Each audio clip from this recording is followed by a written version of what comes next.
While we may not be able to roll back the global warming trend that is making pest season longer in some parts of the country, there are easier, softer ways to treat parasites, and ways in which we can avoid some of the worst pests.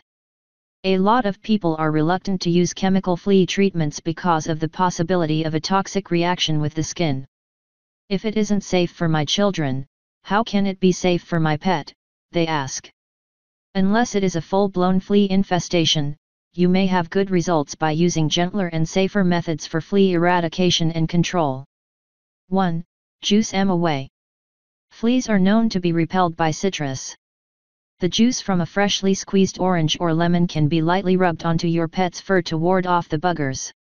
Take note that oil extracts from lemons and oranges, and any citrus, are not safe for cats and dogs at all.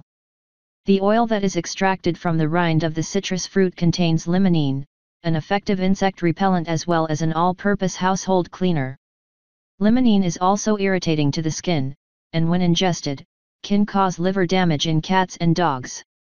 Limonene is found in household cleaning products and insect sprays, in home fragrance products, and may be found in some topical products, i.e., for use on skin. Take great care in using citrus oil products only in areas of the home your pets cannot reach, and do not use it on yourself if your pets will be licking you, or on your pet's hair or skin in any form. The oil is specific to the cells within the rind of the fruit and can only be extracted using specialty equipment, and so is not found in the fresh squeezed juice of the fruit. If your pet licks a little of the juice off of his fur, there is very little risk of harm, always keeping in mind that allergies can happen to anyone.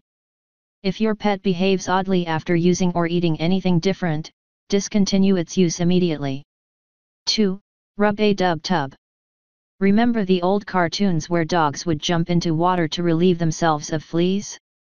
Water really does work.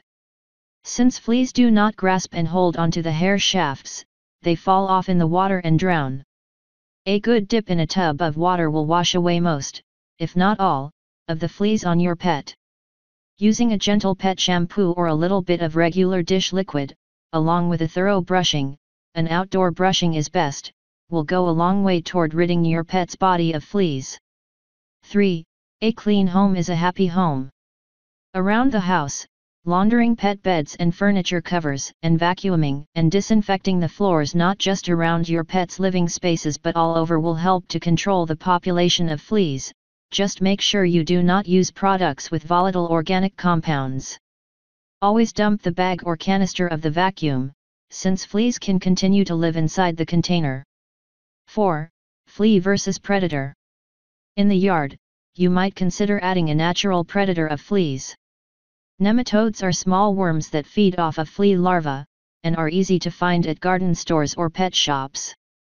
They are highly effective, with a noticeable improvement in flea population within 2 days. Keep in mind that the type of nematode that is being recommended here is termed a beneficial nematode. It is not the type that is known for infecting animals, such as the heartworm. Ladybugs can also be found at your local gardening shop, and are also very effective. Ladybugs feast on soft-bodied bugs like fleas, and a mature ladybug can eat an average of 50 insects a day. Finally, fire ants are known to eat flea larvae, so if you have them in your yard, you may want to practice some controlled fire ant management that limits them to some areas of the yard rather than complete eradication of them. 5.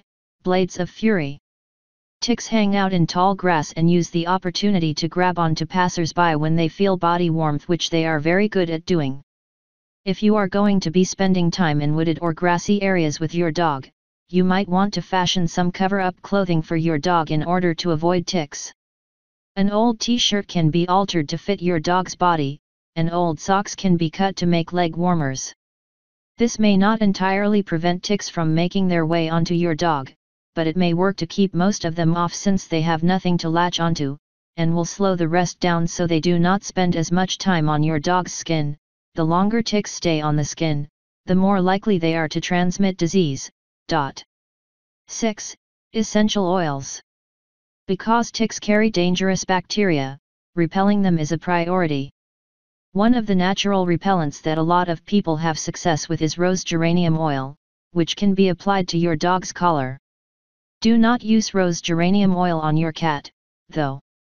Cats can have a bad reaction to essential oils, primarily because they spend a lot of time grooming, which means that anything on their skin goes into their mouth. With ticks, the best thing you might do is to check your pet a few times a day when you are in an area that has ticks, and remove them promptly. Proper technique is important for removing ticks, so make sure that you consult a veterinarian before doing it yourself if you are not completely sure of how to do it.